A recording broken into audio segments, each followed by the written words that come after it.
Bienvenidas y bienvenidos a su podcast Más o Menos, donde platicamos con las personas detrás de la vida pública. El día de hoy tenemos un gran invitado.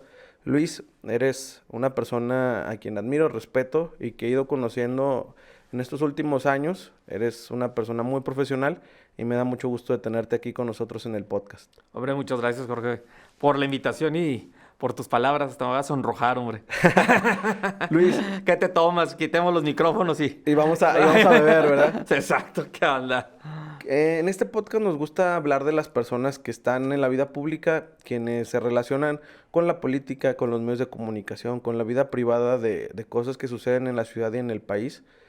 Pero también nos gusta que nos platiquen de la persona, Ujú. porque creo que a partir de la vida, de la experiencia, de los momentos que han marcado su historia, se va construyendo lo que se ha logrado. ¿Cómo es o cómo fue la infancia de Luis? ¿Cómo eras de niño? ¿Qué te gustaba? ¿Qué hacías? ¿Eras travieso, tímido? ¿En la escuela cómo te iba? Fíjate que la verdad yo tuve una infancia muy padre, honestamente. Este, por varias razones. Por ejemplo, tuve la fortuna de toda la vida, desde primero de primaria, estudiar en la Carlos Pereira. Con los Entonces, jesuitas. con los jesuitas. Entonces, finalmente la educación jesuita es algo que te marca. Eso por un lado. Pero por otro, la formación que me dieron mis papás. ¿En qué sentido? Algo que yo siempre he valorado mucho y que en ese momento no lo veía, Jorge, pero que en la distancia lo ves, es que si yo mientras estaba en la Pereira, colegio de paga, con ciertos compañeros que de mucho poder adquisitivo, yo vivía bien, nunca me faltó nada, gracias a Dios, pero no vivía en una colonia, que en ese entonces no estaban los fraccionamientos. Sí, claro. O sea, ya estoy betarro. Entonces, sí, ya tengo 47 años. Pero entonces yo vivía, más o menos por una zona céntrica como donde estamos grabando esto. Yo toda mi vida estuve en la calle Enrique C. Treviño o 24, entre Hidalgo y Sí. Presidente Carranza, unas cosas del Seguro Social. Entonces estaba muy padre porque me la vivía con los chavos del barrio, que ellos estaban en escuelas públicas. Entonces yo desde muy niño aprendí como que a moverme en diferentes mundos o diferentes realidades económicas sin darme cuenta. Por ejemplo, mis papás, mi mamá era, si lo hablamos en términos de ahorita, pues a lo mejor sería la fresa, porque mi mamá, su casa materna es en la Morelos, mi mamá estuvo en el Colegio La Paz, mi papá que ya falleció, mi papá es del Cerro de la Cruz. Órale. Y poco a poco se fue haciendo. O sea, eres una mezcla de el Cerro de la Cruz, de aquí del Desde el centro por la centro de Morelos, Torreón, y exactamente. además lo que te forma en esta parte de donde vivías, cerca de la Clínica del Seguro, y lo que viviste pues con los jesuitas acá en La Pereira, ¿no? Exactamente. Entonces, por ejemplo, yo toda mi vida jugué fútbol. A los 7 años empecé a jugar en ligas, más allá de lo de la cuadra, sino ya ligas de mayor competencia. Y el papá de un amigo, que ahorita vive este amigo en Estados Unidos, Carlos Urbina, hizo un equipo. Entonces era un equipo donde únicamente habíamos 4 personas, 4 niños en ese entonces, que éramos de la Pereira. Mm. El resto del equipo que él lo patrocinaba eran puros niños de San Joaquín, de Matamoros, Coahuila, de diferentes así partes más, Contextos de la ciudad. diferentes contextos de la ciudad. Entonces, te aprendías a mover en todos lados. Y aparte, por ejemplo, mi papá, era de el domingo, sí, ponle el rollo si tú quieres más a la fresada de que íbamos a comer, que en ese entonces eran los restaurantes de la época, el Chalet, un restaurante de cortes finos que estaba por la Colón o la Cabaña, pero entre semana era tacos del imposible, unas costillitas que estaban afuera de lo que era el Cine Laguna, unas flautas buenísimas que estaban también enfrente de lo que era el Cine Laguna, que eran las flautas que se llamaban El Remolino. Y eras, Entonces siempre estaba viviendo como que en esos mundos, aparte de que mi papá desde los niños me hizo aficionado a asistir al fútbol, al béisbol, mi papá patrocinaba equipos de softball y aparte me hice súper aficionado a la lucha libre. Entonces yo desde los 4 años estaba en el matiné, que en ese entonces acostumbraba el matiné, viendo películas del Santo. Del Santo. Sí, o sea, sí, si nos ponemos acá que el cine de autor, pues sí, sí he visto y aprecio mucho lo que hace Buñuel o Almodóvar, pero yo crecí viendo las películas del Santo. Pero eres el hermano del medio, el hermano chico o No, el soy el hermano más grande. ¿El hermano más grande Soy de el más cuántos? grande. Soy el más grande. Tengo otra hermana que también ha estado en los medios, que ahorita es maestra en Pereira, pero yo soy mayor 4 años de ella.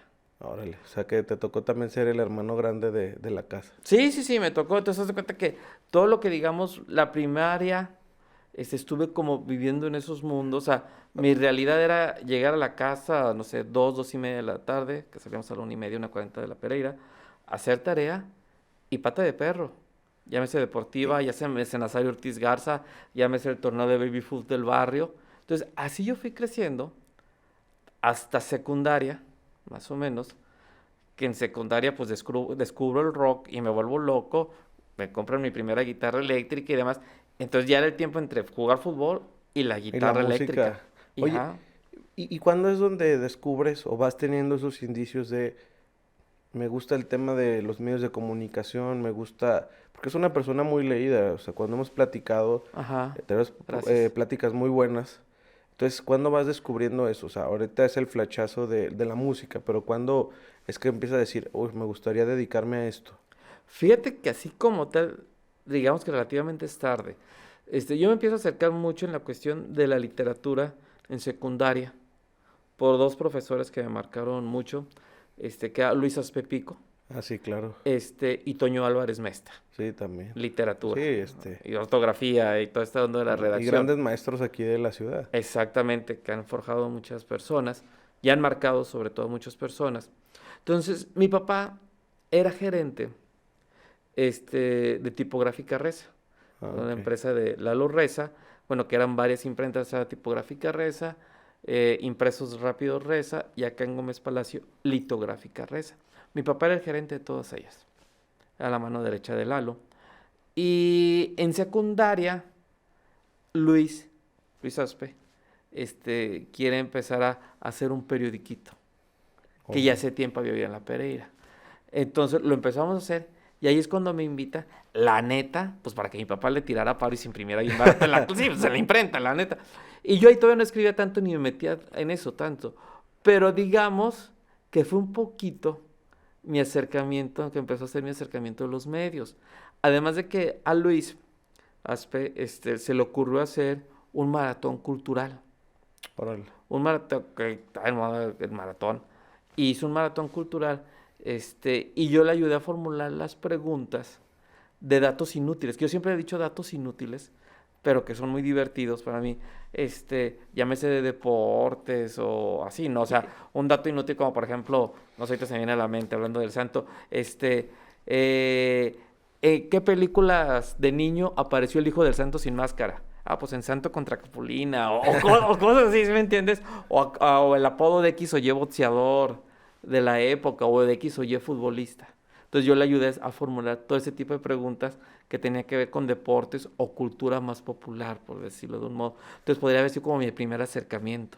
Y por ejemplo, ya en esta época de la escuela, ya secundaria, prepa, te empieza a dar el gusto por escribir, o por leer pues los periódicos de la época. O sea, Fíjate que ahí sí, la lectura en los periódicos fue desde niño.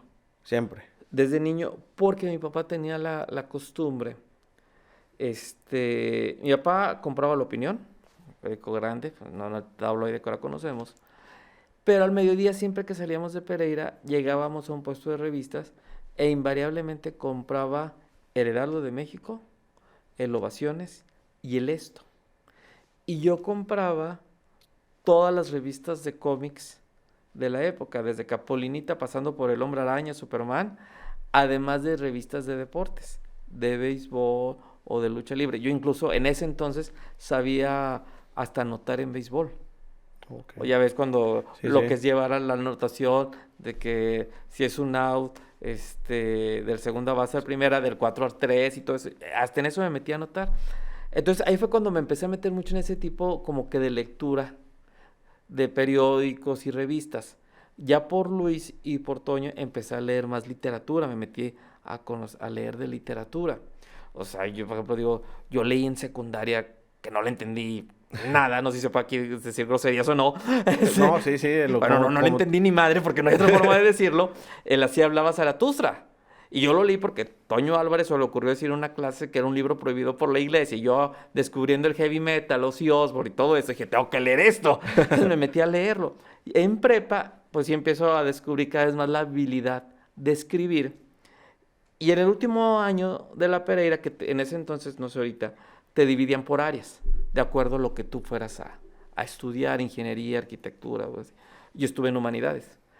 Yo, la verdad, yo me quería dedicar a la música. Yo quería irme a estudiar música. Al conservatorio. No, había preguntado en la Universidad Regiomontana de Monterrey, tenía Ok. la licenciatura en música, más en el rollo de composición y así. Y era mi tirada. Pero en ese entonces mis papás se divorciaron. Entonces, cuando yo estaba en secundaria, la Ibero había puesto una cosa, cuando la estaban construyendo a donde estoy ahorita, algo así que el bono educativo. Entonces mi papá había soltado una lana para el Ibero y yo ya tenía el bono, ya tenía la carrera. Sí, ya tenías un lugar seguro donde podías estudiar la carrera. Exactamente. Entonces, pues ya no hubo chance de que, ay, si lánzate a la aventura. Entonces, pues, ¿qué se le parece? Si he visto mucho cine, si leía mucho, si la música, pues como la mayoría de los comunicólogos frustrados que quieren ser directores de cine, músicos o cualquier otra cosa menos, caí en comunicación en la Ibero. Ahí Oye, sí fue. y ese proceso de vas a entrar a la universidad, tus papás se divorcian, fue difícil y además, ¿cómo es que dices, bueno, o sea, pues es porque es un momento difícil Sí, cuando claro. los papás se separan, o sea, ¿cómo es que lo tomas y también cómo es que eso ayuda, o no sé si perjudica el proceso de Luis en este desarrollo para la carrera? Te ayuda en el sentido de que te hace madurar, ¿no? O sea, los trancazos en la vida y lo que nos mata te fortalece. Y la verdad, pues fue una separación, porque incluso nunca fue divorcio legal, o sea, fue nomás separación. Ah, ok. Pues para nada traumático, ni mucho menos, o sea, todo en muy buenos términos en ese sentido. Y yo seguí teniendo la relación con mi papá igual que siempre. O sea, así como mucha gente no le falla a misa los domingos, yo desde los 4 años hasta los 20 yo nunca fallé a la lucha libre con mi papá cada jueves allá a Gómez Palacio, a la Arena En Olímpico. la arena. Ajá, y que íbamos, antes de que falleciera, mi abuelo, mi papá y yo. Ya después muere mi abuelo y mi papá y yo mantuvimos esa tradición. Y hasta los 20 pues que ya en la Ibero, pues yo también ya andaba más en el despapalle, ya andaba más en otros rollos, la verdad. Entonces, no fue algo... Y aparte que cuando ellos se separan, pues yo ya tengo 18 años. O sea, sí, todavía estás en formación y lo que tú quieras, pero pues ya estás un poquito más del Ya otro entiendes lado. las cosas, ¿no? Sí, exactamente. Entonces ya empiezo la carrera y en la carrera, pues sí, disfruto sobre todo las clases que tienen que ver con filosofía, con literatura, al igual que la prepa y secundaria, odié todo lo que tenía que ver con números. Pero incluso, yo te soy sincero, o sea, yo de cierta manera, y perdón si ven alguna vez esta entrevista, pero es la neta y siempre lo he dicho y lo he dicho públicamente, yo no debí haberme dedicado al periodismo por los maestros que yo tuve periodismo en la Ibero, que eran malísimos. La verdad, fueron muy malos maestros de periodismo. O sea, igual fueron muy buenas personas, pero maestros de periodismo no. Ujú. O sea, mis maestros clases que yo más disfruté tenía que ver con filosofía, con comunicación interpersonal, investigación, semiótica, con oral y esparza. O sea, otro rollo, no tanto es. Lo que sí me quedó muy claro en la Ibero es que yo nunca iba a manejar cámaras, ni iba a editar, ni a producir nada de eso. Eso sí lo supe siempre. ¿Y cómo es justo esto que platicas de la Ibero? O sea, ¿te das cuenta de que faltan insumos, faltan herramientas? ¿Y cómo es o dónde vas a prepararte pues, para lo que tú quieres, ¿no? Que es el periodismo. ¿Dónde descubres me gustaría dedicarme al periodismo? Es que yo llego al periodismo por accidente. ¿Por qué? O sea, yo no pensaba dedicarme a periodismo. O sea, yo la verdad no tenía, o sea, yo estaba estudiando comunicación, pero yo pensaba en otras cosas, Hacer música.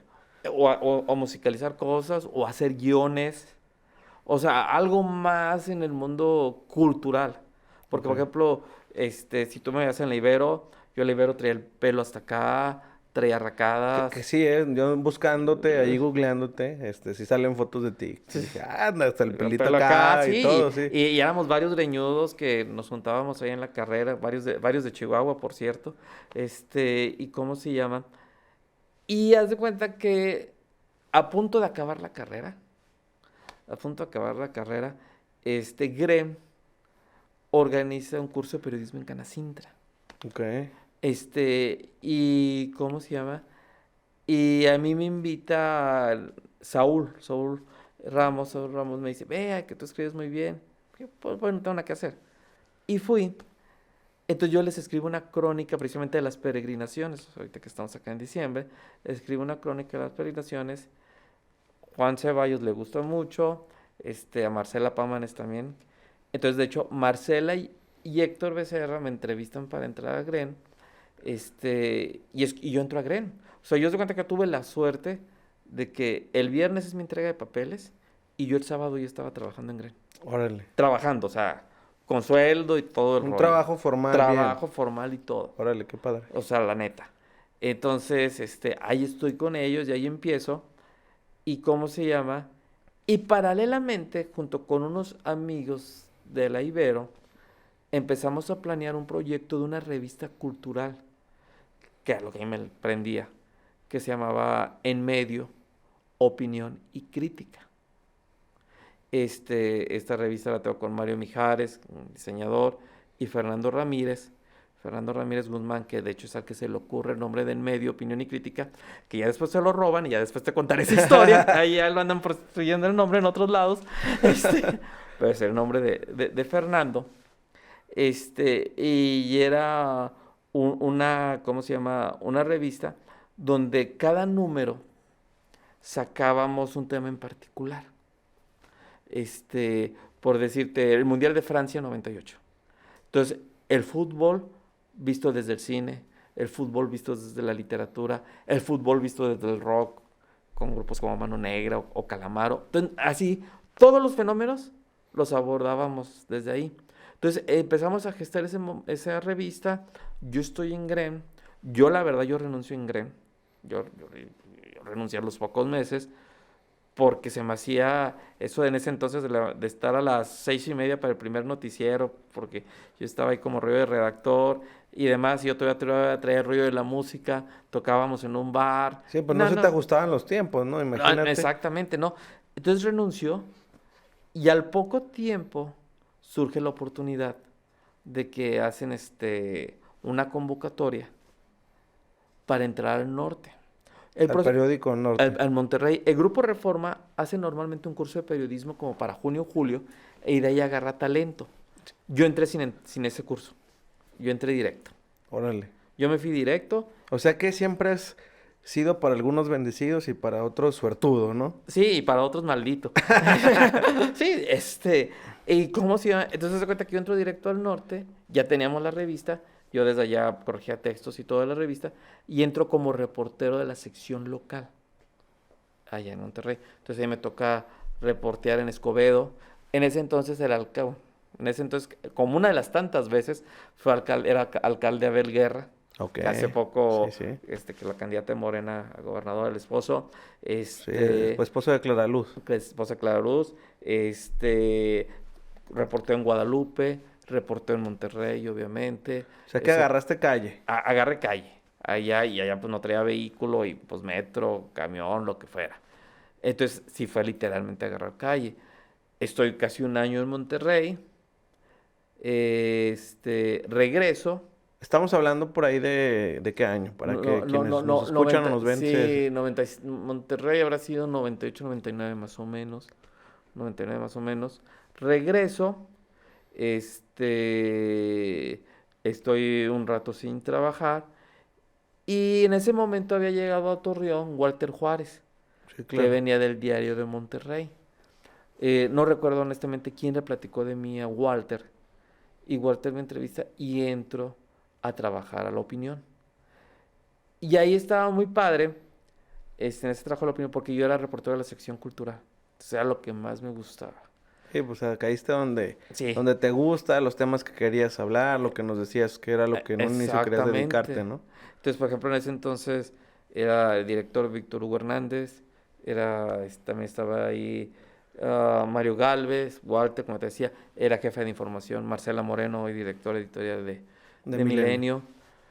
Y ahí pues, fue de las entrevistas de las que más padres he disfrutado, porque, pues imagínate, fue ir a entrevistar a José Agustín, que yo estaba traumado con la literatura de la onda, lo traen a presentar un libro, si mal no recuerdo a Gaby Naval, a quien lo trajo, y me invita a una entrevista, a entrevistarlo en La Majada, comiendo con él, y termina en una tremenda borrachera. Un sueño, ¿no? Un Sí, sueño, o sí, sea, sí. imagínate, Sí. te pagan por hacerlo, Exacto. entrevistas a quien admiras y hasta te pones una guaripa con él. Exactamente.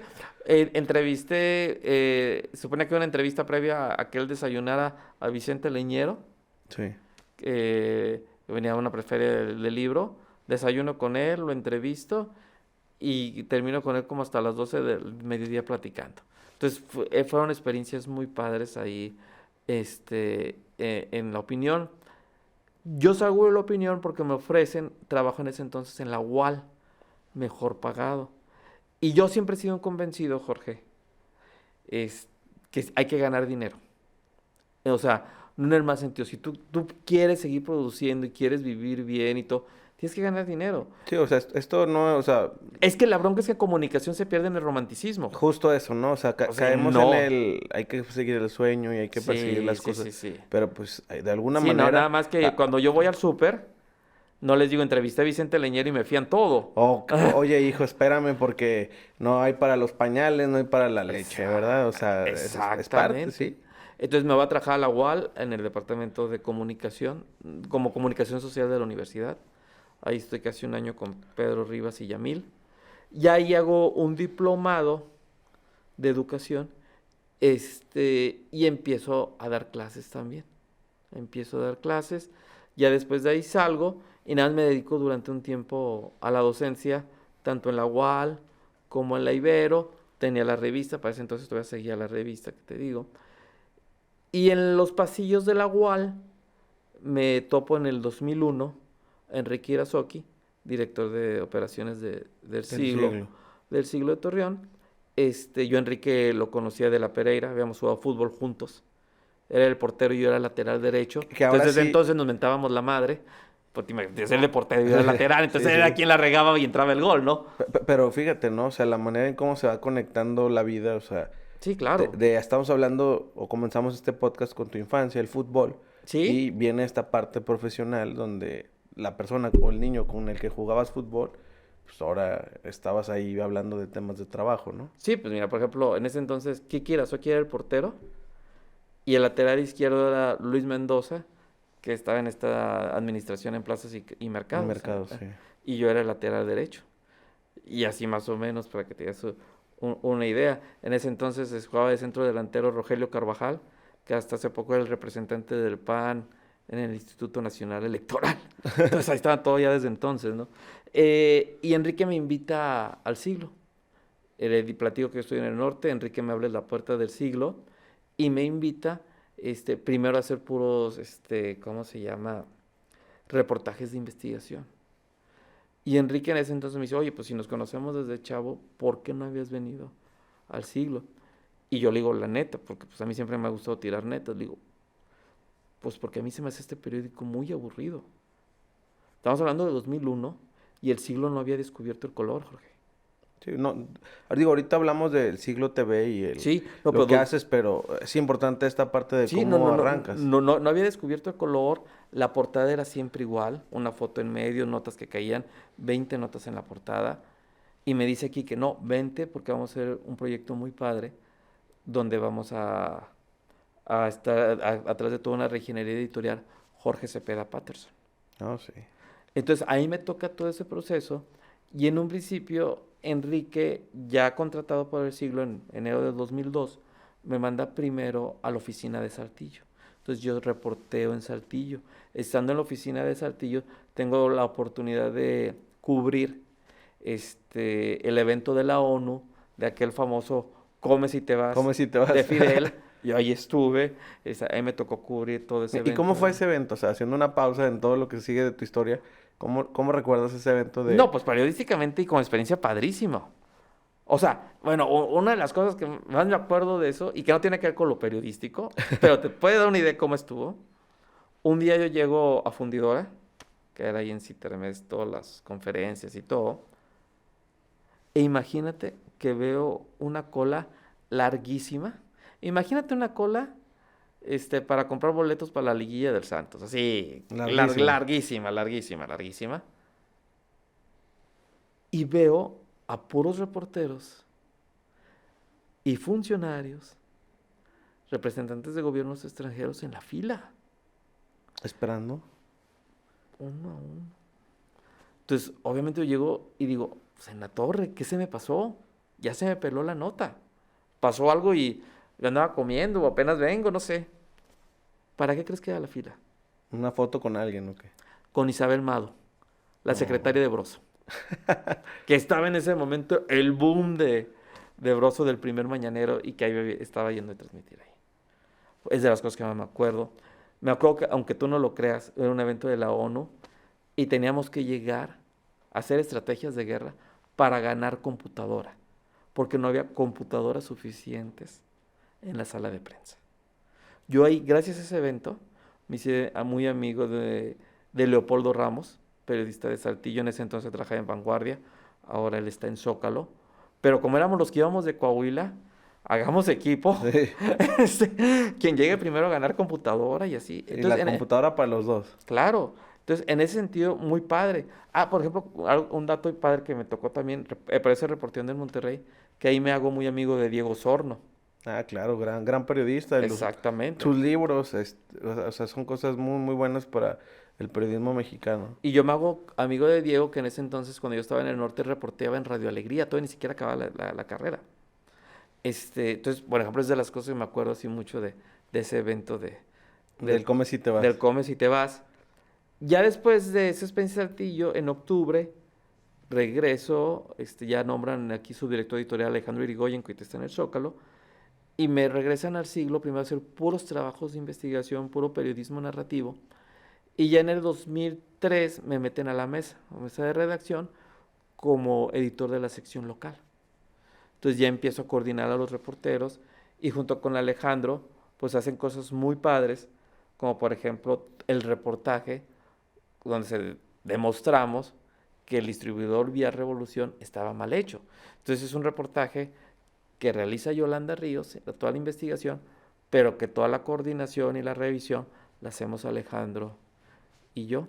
Y se nos ocurrían cosas muy locas en ese entonces. Por ejemplo, un día mandamos a Cristal Barrientos, que nosotros era reportera del siglo, la disfrazamos como María para pedir limosna fuera de la iglesia del Socorro, a un reportero Cuauhtémoc Torres, chavo de payasito en un crucero, y no me acuerdo quién más disfrazamos. Entonces hacíamos cosas muy padres y muy locas que no se hacían en ese entonces Cosas que aquí. parecen disruptivas, viéndolo desde el punto de Exacto, vista periodístico, pero que son necesarias también para conseguir información que probablemente claro. no saldría si no haces algo diferente. Totalmente. Pusimos de moda las entrevistas a los alcaldes, preguntándole hasta cuáles eran las caricaturas favoritas o de los candidatos. Entonces fue una época muy padre. Después renuncia Alejandro, yo me quedo un rato solo en el siglo. Y en el 2006, más o menos cuando renuncia Alejandro, ya después llega Javier Garza a la subdirección editorial.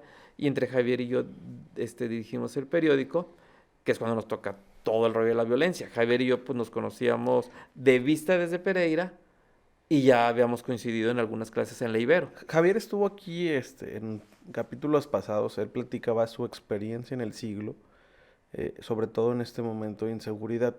¿Cómo fue para Luis esa época? O sea, ¿cómo la viviste? ¿Qué recuerdas? Obviamente es una época de mucho miedo, no hay otra forma de decirlo, porque es una época donde la decisión que tomara Javier y que yo tomara también, este, iba a influir en que un reportero o una reportera viviera, así a ese nivel, o que te atacaran o no el periódico. Y pasaba algo y eran discusiones muy fuertes entre Javier, Luis Morales, que ahora es funcionario y que en ese entonces era reportero de la sección policíaca, y yo sobre cómo manejar La situación. X o Y información. ¿Y te tocaron los granadazos, las Todo, balaceras, todo, todo? todo, todo, todo, todo, todo eso a mí me tocó. Todo eso a mí me tocó. Fue un momento muy difícil pero también de mucho crecimiento, o sea, porque Javier, que es gran amigo, lo considero un buen amigo, Javier, y siempre tuvimos muy buena relación en lo profesional. En ese momento, él podía opinar rojo, yo verde, y nos dábamos un buen round en debate de cómo publicar o cómo no publicar, con esa adrenalina de que era propia de lo que nos estábamos jugando, no lo que estaba en O sea, riesgo. porque en tus manos estaba la vida, no solo Claro. de las y los periodistas que estaban cubriendo las notas, sino la familia de ellos y el periódico en general, o sea. Y incluso, Jorge, acuérdate que en ese momento, uno de los momentos más tristes es cuando secuestran a personal del periódico, pero personal que ni siquiera tenía que ver con la redacción. Se llevan a personas que tienen que ver con otras áreas de Temas contratación administrativos, administrativos, contables. exactamente. Entonces sí fue un periodo de mucho aprendizaje, pero obviamente sí muy, muy difícil. Y, pero que te curte, ¿no? O sea, te curte. Sí, pues la experiencia de estar en una de las ciudades más inseguras del mundo y Sí, aventarte a ejercer no solo la libertad de expresión, sino a ejercer el periodismo y de publicar y saber que eso puede o no tener consecuencias. claro, claro, y que te conllevaba a lo que nunca se habían hecho, por ejemplo, porque a ti te enseñan a que si trabajas en X medio, no le puedes hablar del otro medio. Bueno, y sobre todo eso lo tuvimos que romper mucho con ese paradigma, tanto Javier y yo, porque Javier también había estado en Grupo Reforma, era en la Ciudad de México, yo en el norte, y Grupo Reforma te mete mucho ese chip de que, oh, wow, yo soy Grupo Reforma, soy acá el rockstar del periodismo, no le hables a los demás medios. Y que nadie te gane la nota y te metían mucho ese chip. Y en ese momento vamos a romper todo eso y estemos en contacto con Ángel Carrillo y Marcela Moreno sobre cómo van a manejar ellos esta información, cómo están manejando, para tratar de empatar lo más posible, sobre todo en prensa, en lo escrito, porque era lo que los grupos del crimen organizado sobre todo se veían más. Finalmente, tú lo sabes, la palabra impresa o el portal permanece.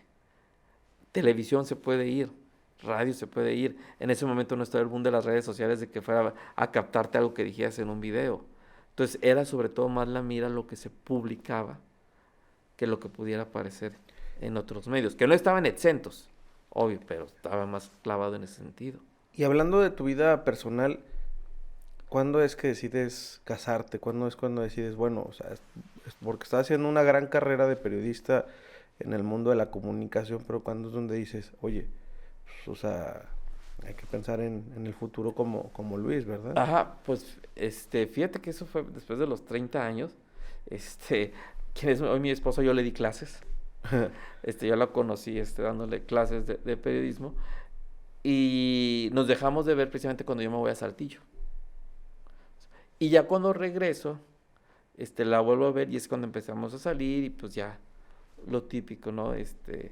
Que empiezas a andar y te casas. Pero a mí, por ejemplo, cuando todo ese tema de la violencia, ahí me toca ya teniendo a mi primer hijo, a Huicho.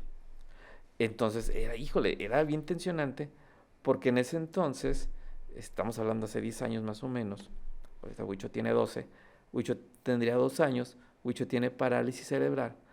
Y en ese momento, con todo lo de la violencia y todo, aparte todavía estábamos con los estudios de Huicho, los diagnósticos, estar yendo, cuando te dicen por primera vez el pediatra, que a tu hijo lo tiene que ver un neurólogo, pues te cambia el mundo, güey. O sea, porque tú estás en otro canal, entonces ya todo eso te va marcando. Entonces ahí me toca vivir todo el rollo de la violencia, al mismo tiempo que empezar a aprender el reconocimiento y la aceptación y todo lo que conlleva de que de que tienes un niño con una discapacidad y que tu vida va a ser llevarlo a terapia siempre y estar con medicamentos para evitar convulsiones y todo esto y al mismo tiempo toda la adrenalina. Y Entonces y sí, la adrenalina porque era estar preocupado por el trabajo, por la seguridad, por las totalmente. vidas, y luego estar acá en la familia, el asimilar, el vivir, el también estar para tu esposa, o sea, fue un momento muy, muy difícil en tu vida. Sí, no, sí, fue un momento muy difícil y, y que vivías con miedo. O sea, yo, por ejemplo, en ese entonces, yo sí nunca tomé el mismo camino a la casa. Siempre le cambiabas aunque llegaras más Siempre, tarde. siempre le cambiaba. Siempre le cambiaba. En ese momento, esa religiosidad de ir a la lucha libre a Gómez, no, ahí nos vemos, maestro. Para nada. Ese tipo de cosas que te Tu cambian. vida cambió, ¿no? No, totalmente. Y como la de todos los laguneros. ¿Y cuándo es que decides el salir del siglo, el cambiar? ¿Cómo fue esa transición? Fíjate que antes de salir del siglo, hay un proyecto que yo les dejo ahí en el siglo que se me gustó mucho, que es el de Siglo TV. Siglo TV, sí, sí, claro. Sí, sí, sí, Siglo TV, pues es mi hijo. O sea, yo lo Que, diseñé que digamos es la evolución del a lo periódico digital. impreso a lo digital, a lo audiovisual, que en esa época pues ya iba teniendo un boom con YouTube y con todas las plataformas que iban Y hacia que eso. incluso ya hasta adelantado, porque no estaba como ahorita. Sí fui un paso adelante. ¿Y cómo se llama? Y Kiki Irazoki fue el que me encarga de diseñar Ese ese proyecto. proyecto. ¿Cómo se llama? Empiezo a diseñar todo ese proyecto de cero, apoyándome también mucho de Mario Mijares, que es buen amigo con el que había estado en medio, pero que le sé todo era gente de mercadotecnia. Y empezamos a contratar gente y querer plantear un rostro distinto del siglo, que en ese momento teníamos partes muy soft, como una sección que se llamaba Ciudadano Balín, Sí, claro. que era de, pues, el clásico ciudadano que, ¿cómo se llama? Que no respeta dónde estacionarse o que se pasaba de rojo, cosas, o tiraba basura, que era una sección que en ese primer momento hacía José Luis Hernández, No, yo me Josefo. acuerdo mucho del Siglo TV cuando es la balacera del estadio Ah, y que lo documentan y hacen el clipcito que luego ahí se hace viral, ¿no? O sea, que lo que, que- retoman los medios internacionales. sí, que por ejemplo, ahí lo está, fíjate que Siglo TV éramos en sí 5 personas contándome a mí. Eran 4 chavos. 3 muy metidos en la parte más off, pero mi mano derecha era Iván Corpus. Iván Corpus, que le mandamos un Así que saludo. es, bueno, Iván, él era mi mano derecha para todo lojar. Entonces, Corpus era el que yo me llevaba a todas las entrevistas con el gobernador, alcalde en turno. Con Iván hice reportajes muy padres de que nos metimos acá a esta parte que está, lo que es abajo del Cristo de las Novas, que había sido territorio del crimen organizado, cuando lo empiezan a En la rescatar. 1 de Mayo, Toda esta parte del sector. Vicente Guerrero. Ajá, al cerro nos metimos Iván y yo, e hicimos cosas muy padres que ahí están. en- yo tenía mi espacio de ese tipo los lunes, lo sacábamos todas esas cápsulas los lunes, que se llamaba Lado B. Sí. El Entrevistamos a lado Jorge. B de las noticias. Ah, Sí, exactamente. sí. Entrevista a Jorge Valdano, fregoncísimo. Fui el único que lo entrevisté cuando vino Jorge Valdano para Siglo TV. Entonces empezamos a hacer todo eso y también hago lo que es el Siglo Coahuila, que era la cobertura por internet de todos los De todo el municipios estado. de todo el estado. Y eso hasta hace 8 años, pues ya que salgo del periódico, que salgo ahí de editora de La Laguna, y cuando salgo, pues es, ¿qué voy a hacer, no? Entonces, Más si tienes una familia, ¿no? exacto, sí, que en ese entonces todavía estaba Huicho nada más, todavía no estaba Rafa. Y fíjate que esa es una historia bien padre, que vuelves a lo mismo, por dónde te va llevando la vida sin que te lo esperes. Y esto lo hemos contado públicamente en radio. Yo salgo del periódico y por un amigo en común desayuno con Jorge Torres, con Brecho. Entonces Jorge eso era paradójicamente, hasta ese momento era imposible. Porque Javier, cuando hacía la columna Javier o yo la hacía, la de 007, pues siempre le dábamos un llegue a Jorge. Y Jorge nos respondía en adictivo. Entonces cuando un buen amigo en común, Fer López, dice, no, ustedes júntense a desayunar y que puedan hacer cosas ustedes. Dije, pues claro que no, si te me tira, yo le tiro que... Nos sentamos, muy padre plática. Jorge me cambió el chip porque Jorge la verdad es un líder. Me cambió el chip y me dice, fíjate, me dice, no, yo nomás tengo que felicitar porque ya no estás en el siglo. Y yo pensando que me estaba tirando. Qué canijo, pero bueno, pues si nos tirábamos mutuamente, pues parte del show. Y me dice, es que tú no te das cuenta lo mucho que vas a crecer fuera del periódico. Fuera del periódico tiene sujeto. Tú puedes hacer mucho más cosas solo. Eres un líder de opinión. Tú ya tienes tu campo. No necesitas. Y me dice, y así textual me lo dice Jorge, si lo único bueno que ya tiene el siglo es Siglo TV y tú lo hiciste, no puede ser algo para ti. Y es en ese momento cuando nace el proyecto de Luis Guillermo Digital. ¿Ya cuántos años tienes con Luis Guillermo Digital? Ya 8 años. Ya, y se dicen fácil, pero, Sí, pero sí. no. No, 8 años. La primera redacción de Luis Guillermo Digital fueron alumnos míos de comunicación de periodismo de La Salle. Pili Fernández, Fernanda Rojas, si me equivoco en los pedidos, les pido perdón, Juan Barrientos, Cristian, fueron los primeros que me empezaron a ayudar. Y empezamos así. Obviamente yo haciendo las partes más duras, no más lo mío. Sí, claro. Y empezamos con ese proyecto y ahí va.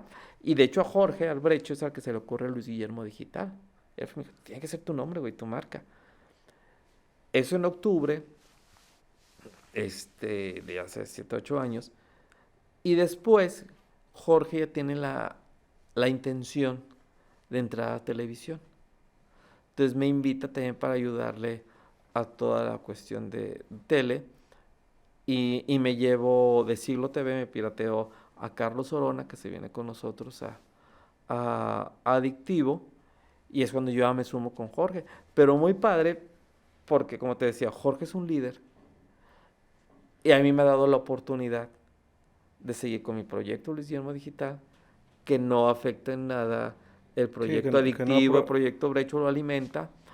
O, por el lado contrario, digo, la verdad, la mayoría de los medios son muy celosos, en el sentido de que si estás en el siglo no vayas a multimedios, o viceversa, o así, ¿no? Y Jorge, si te invitan a donde te inviten, tú si ve. quieres ir, ves, ya es tu bronca si vas o no vas, ¿no?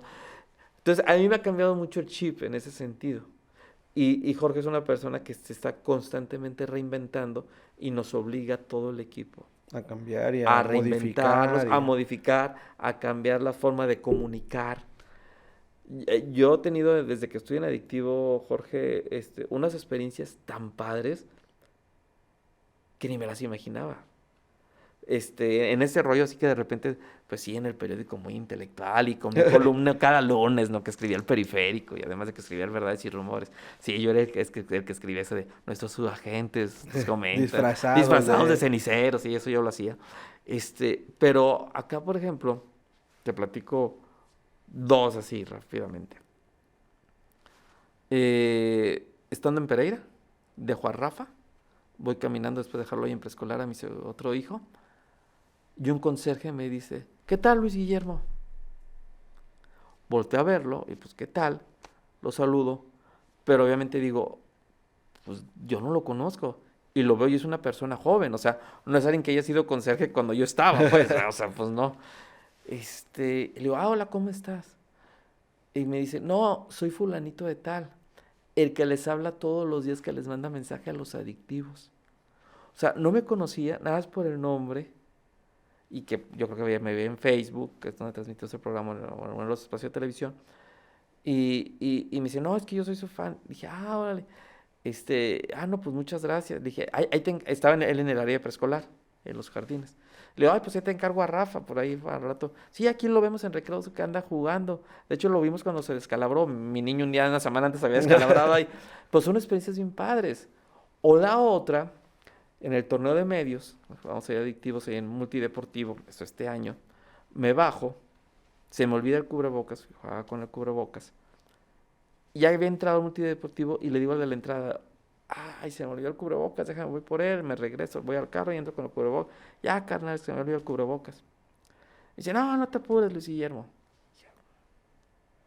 Digo, perdón, te conozco, porque yo soy un mal fisonomista, Jorge, soy muy mal fisonomista, siempre he sido. Me dijo, no te apures, no, tú no me conoces. Pero yo soy fanático de ti y de Benjamín. Me encantan los adictivos, me encanta el programa. Digo, no, muchas gracias. Es que dicen las mismas noticias que todos, pero la cuentan de otra manera, sin quererse ser acá tan serios, tan rebuscados, y me encanta así porque le entiendo todo. Y no me están diciendo nada que no haya visto en otros lados, pues, ¿verdad? Sí, Porque todo el claro. mundo va a hablar que si de la mañanera o lo que pasa. Pero el modo de comunicar, pues, es lo que nos hace diferentes. Y ha sido algo muy padre. Y en lo personal, fue romper paradigmas. Sí, romper con lo que la gente ya está acostumbrada O o con lo que lo que yo espera, venía ¿no? haciendo, Y claro. lo que te dicen que es lo normal y la línea, ¿no? Oh, exactamente. Lo políticamente correcto. Vamos cerrando en el podcast porque nos hemos alargado y ya me están haciendo ahí las señales, pero me gustaría hacerte algunas preguntas sobre ti. ¿Qué viene para Luis Guillermo? Pues que viene, seguir trabajando. Carlos Slim todavía no me descubre como su futuro heredero. Entonces, no, vienen proyectos muy padres seguramente en el 2022. Con Adictivo, con el Guillermo Digital, con otras cosas que se van a abrir seguramente. Y seguir creciendo en esto que nos apasiona, que finalmente es la comunicación, ¿no? ¿Qué le diría Luis Guillermo a Luisito de la Pereira como consejo de vida? Como consejo de vida. Ándale, eso sí estuvo difícil. Fíjate que yo no cambiaría absolutamente nada. O sea, no cambiaría muchas cosas. Tal vez lo único que le diría, güey, sé más ahorrador, güey, bájale tú. Porque de chavo gastas hasta... Ponte a ahorrar y hacer el Ponte a ahorrar desde cochinito, ¿verdad? entonces, sí. Pero de ahí en más, no, o sea, vive lo que tengas que vivir, experimenta lo que tengas que experimentar, ve a todos los conciertos igual, o sea, en ese sentido, no, o sea, yo siempre fui muy educado, tanto en la casa como por los jesuitas, muy en el rollo de libertad. Entonces creo que todo lo tienes que vivir para poder hacerte un criterio. ¿Qué consejo le darías a tus hijos? A mis hijos que vivan intensamente y que sean felices. Con eso. Quisiera hacerte una pregunta Ujú. muy respetuosa, pero muy valiosa. ¿Qué consejo le darías a las mamás y a los papás? Sobre todo este programa lo ven mamás y papás jóvenes que saben o tuvieron la dicha de tener un hijo con discapacidad, pero que, como tú lo decías, cuando comienza este proceso es difícil. Y nadie como un papá y una mamá que ha pasado por ese camino para darles una palabra. ¿Qué consejo le darías? Este, Primero que agradezcan la bendición que tienen. Que den gracias a Dios o a quien ellos tengan como, A quien crean. a quien crean, pero o a la vida simplemente, por la gran bendición que tienen, por que tienen a un gran maestro o maestra, si es niño o niña, que les va a enseñar a ver la vida diferente y les va a enseñar a ver distinto. Y que a ellos, sobre todo como pareja, los va a ayudar a crecer mucho. Los va a crecer, a ayudar mucho. Nosotros, obviamente, es difícil, pero tanto Pamela, mi esposa, y como yo, creo que algo que hicimos muy bien fue inmediatamente aceptarlo. Inmediatamente aceptarlo, no te digo que no te haya dolido, no te digo que no te haya caído un poco tardado en caer en 20, pero no nos tardamos años.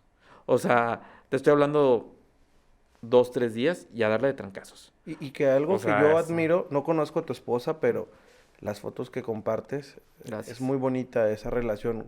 No como papás, o sea, claro, como papás son grandiosos, pero como pareja, que luego eso es súper importante más en un proceso de vida tan intenso como es esto.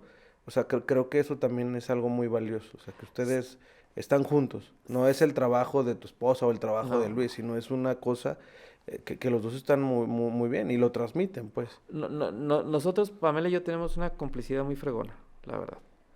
Este, Nos apoyamos en todas las decisiones que tomamos. Este, y ahí estamos los dos siempre. Y obviamente priorizando siempre al Huicho o al Rafa. Y obviamente priorizándonos nosotros como familia. O sea, yo, por ejemplo, Jorge, ahorita mis 47 años, yo cada vez hago más mía, que a lo mejor sería un consejo que le da a ese Luisito que tú decías de chavo, Luisito. tomar más esa frase de Borges, de que el tiempo es lo que no vuelve. Entonces, yo cada vez soy más celoso de mis tiempos. O sea, yo cada vez privilegio más estar con mi familia, con mis hijos, a estar echándome una chévere con amigos. Obviamente lo disfruto, Pero ya me eché muchas cheves en la parranda mucho En- tiempo antes, cuando tenía tu edad a lo mejor. Ahorita, para mí es más padre estar jugando con mi banda de rock particular, que es Rafita en la batería, yo tocando la guitarra y cantando junto con Rafa y Wicho aplaudiendo. Para mí eso es más padre que otras muchas cosas, o irme al cine con mi esposa. O sea, eso yo lo privilegio ahorita mucho más. ¿Cómo te gustaría ser recordado? Este, como un buen padre, como alguien que privilegió a su familia siempre. Cuando empiezas en este rollo, los medios te pueden llegar a marear. Y todo el mundo dice que lo más importante es como, tú piensas como que, ay, ser famoso, que ser reconocido. Eh, Digo, los ladrillos nunca, honestamente, la verdad, nunca me han mareado.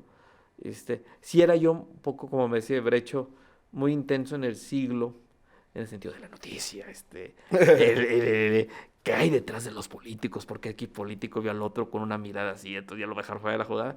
Eh, Alucinas.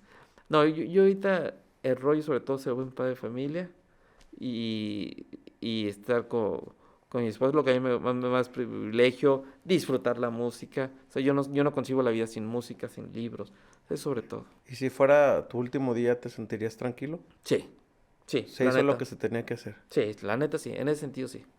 Sí, ahora, no sé si puede ser como una asignatura pendiente que no he visto de Depeche Mode en vivo, entonces eso podría ser algo que no me pudiera hacer sentir tan, Tan a gusto tan de a irme gusto, así, pero ¿verdad? salvo eso, es todo bien. Luis, pues sin duda que Wicho y Rafa tienen un gran papá. Gracias, Jorge. Eres una persona muy profesional y lo digo y lo dije cuando empezamos esta entrevista. Te respeto y te admiro. Y Igual, muchas Jorge. gracias por estar aquí con nosotros. Esta siempre va a ser tu casa, más o Muchas menos. gracias, gracias. Esperamos si nos puedas visitar próximamente. Cuando inviten, aquí estamos. Bueno, pues muchas gracias. Muchas Gracias. gracias a ustedes que se quedaron hasta el final del video o que nos están escuchando en su carro, en su casa. Nos vemos. Hasta la próxima.